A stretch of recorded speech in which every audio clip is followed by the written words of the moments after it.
The Sheldon Silver corruption trial in full swing. What the witnesses are saying in court is getting a lot of attention, but what they emailed to each other when they thought nobody was looking, to me at least, even more telling. We've got the highlights or lowlights depending on your perspective. Then, Jeb Bush's campaign has yet another problem to deal with. This time it's not Donald Trump. It's his own family name and how he's again being asked to defend his brother's legacy. Also, Chris Christie, Carly Fiorina, and Jeb Bush, they obviously are stumping, but they're also talking about very personal experiences with loved ones battling addiction. Remember then when that was taboo? Well, not anymore. Good evening, everybody, and welcome to RFL. I'm Richard French. Thank you so much for joining us tonight, and we begin with the Sheldon Silver corruption trial.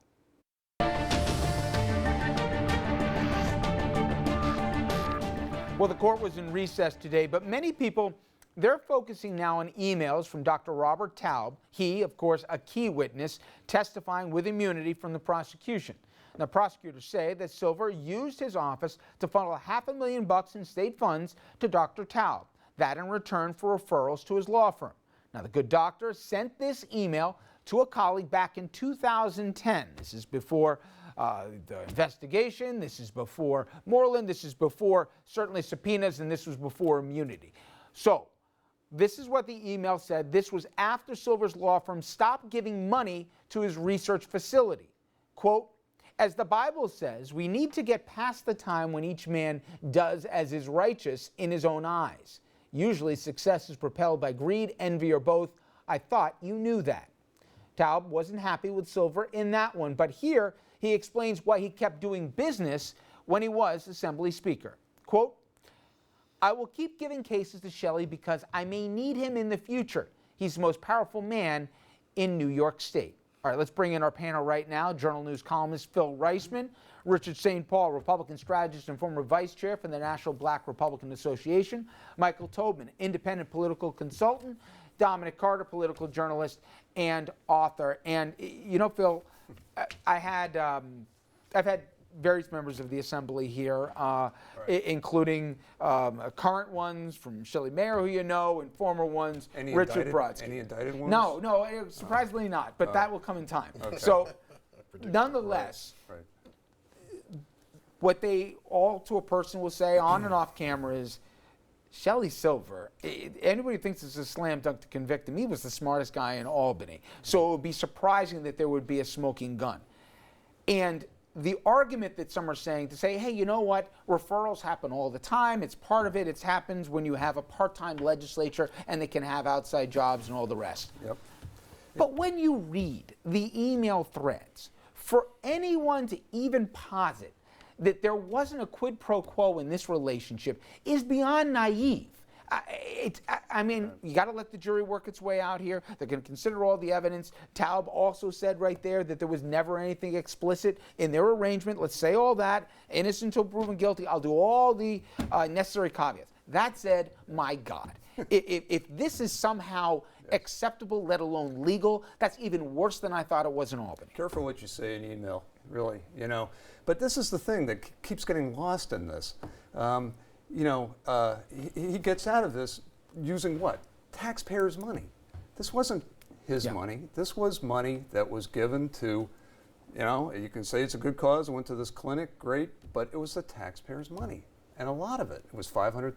Mm-hmm. This isn't the first time we've heard Shelley Silver hand money over to somebody that is not his. It's the taxpayers' money, which, remember the Ruben Diaz case where the two women, he had the slush fund.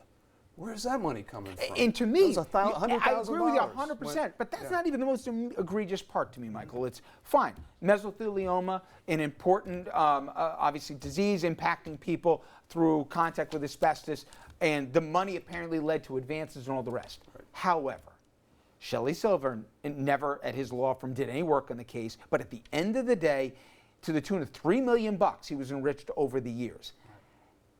Now, again, referrals aren't illegal, but where again were we, the people in this, were we supposed to assume that a guy was going to pocket $3 million by using taxpayer dollars to give money? And if it was for so important, why did we have to make sure that it was getting, in effect, referrals, or as the prosecution alleges, kickbacks? Okay? I mean, to me, I think people are parsing too many words when it comes to this. I know it's a trial, but come on. Everyone was being much too greedy. Think about it. Think about an alternate universe here, where the firm, Whites and Luxembourg, which, by the way, is qualified to do the work. Yep. But if the firm said, you know what, you're right, this is important, we have a relationship with this clinic, we, private actors, will give $500,000, and we've made millions off of this, we'll give $250,000, we'll give $400,000, then there's no need for Shelley to feel, in order to keep the conduit open, that I'm going to give state money, taxpayer dollars. Right. They wanted it all. They got online at the buffet, and they weren't letting anybody else fill their plates until theirs were overfilled with food they were never going to eat. And if anybody didn't follow the P here, right. Sheldon Silver, attorney at Whites and Luxembourg, in addition to obviously being at the same time the Speaker of the Assembly. And a firm qualified to do the work. Well, so they have here, the preeminent firm on this particular on this right. issue. But everybody here was just being too grabby and asking for too much, and it just looks awful. And I think you had Colby Hamilton from Politico on yesterday, and he's right. There is no smoking gun. It's going to be an accumulation of stuff that looks really, really bad. And I'll make a prediction now. Richard, you may disagree, excuse me. There are like, what, 6 counts, 7 counts? He will be convicted on 4 or 5, not 1. The appellate court will probably toss 2, let's say, because they'll come back and say, it looks awful, it stinks, it's embarrassing, but it's not a crime. Yeah. And then we'll wind up with him convicted on 3 or 4, and he'll do the requisite 4 years. 13. Right. Oh, not even. It doesn't rise to the level of former Assemblyman Boylan with 14 years, or this one with 9 years. But the whole thing looks awful, and it's embarrassing. I agree. It's conviction. I think whether the firm donated to Dr. Taub's clinic or it was taxpayers' dollars, either way, the key person here is Shelley Silver. So there's no way to look at it, whether the firm donated or whether there was a grant, to not say that the reason it's happening is because of Shelley Silver's relationship with the doctor. So I don't think you can even get out of it if the firm donated themselves. That's why the firm did not donate. But what I didn't realize, they Richard, didn't want the propriety to be, well, it's because of Shelley Silver. Because they didn't want to give up the money. Right. They certainly that was could have. it, though. They What certainly I could have never given up the money. realized till today, Dom, was really why this went south was Shelley was like, we're not going in our pockets for this. We'll take the business, we'll take the referrals, but I'll have the state pay for it. Because we don't want to do it, even though we're going to come out way ahead at the end of the day. They wouldn't go after the initial contribution, if you want to call it that, and keep going forward. That's why this thing The guy comes across like the way people think of him, as a kingpin. Yeah. I mean, not only did they get the grant money, they didn't even have to go through the usual procedures. That's- I mean, it was that's like the other thing. Richard, in my have to- opinion, it started even before that, the point that you just made. This goes back to when Mr. Silver would not divulge the legal, this is many years, a few years, his legal clients and outside income. And that's what raised the red flag amongst a number of news organizations. And then it became a matter of drip, drip, drip, drip, drip. Then the U.S. attorney, and now he's on trial. Well, one step before the Moreland Commission. And Yes, then yes. that Let's not. was a You're lot. right. But you're correct. But I agree with the assessment, and you made this point last night that it will not. It doesn't necessarily have to be a smoking gun. Right. It's the culture of Albany that's on trial. And frankly, what I don't understand, Mr. Silver has some smart lawyers. I don't understand why he went to trial. Unless the feds didn't offer him anything good. I don't know why he went to He trial. believes that he truly believes he'll be vindicated. And look at the mindset. I think the number they're throwing around is $4 million. Yes. Right? So say it's $4 million.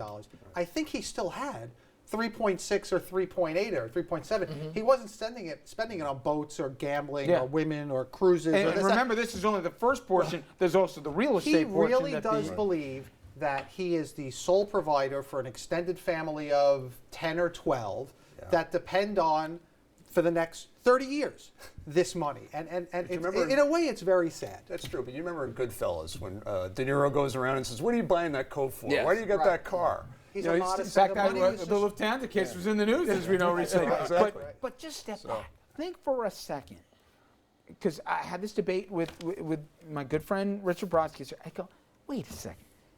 You have Bruno, you have Silver. Forget about all the other ones, right? But of the 3 men in the room, and Skelos now right on the heels of it, that trial is going to begin too. Yes. Why shouldn't the public believe the worst? I mean, we argue about this, and yes, his point is if you can't convict him on the facts here, he's going to walk. It wasn't exactly a banner first few days for the prosecution. But they should be putting Albany on trial. And if you think you're going to find 12 New Yorkers that'll give the benefit of the doubt to Shelley Silver, I still think Richard's nuts on this one. It's going to be hard because the public's had it up to here.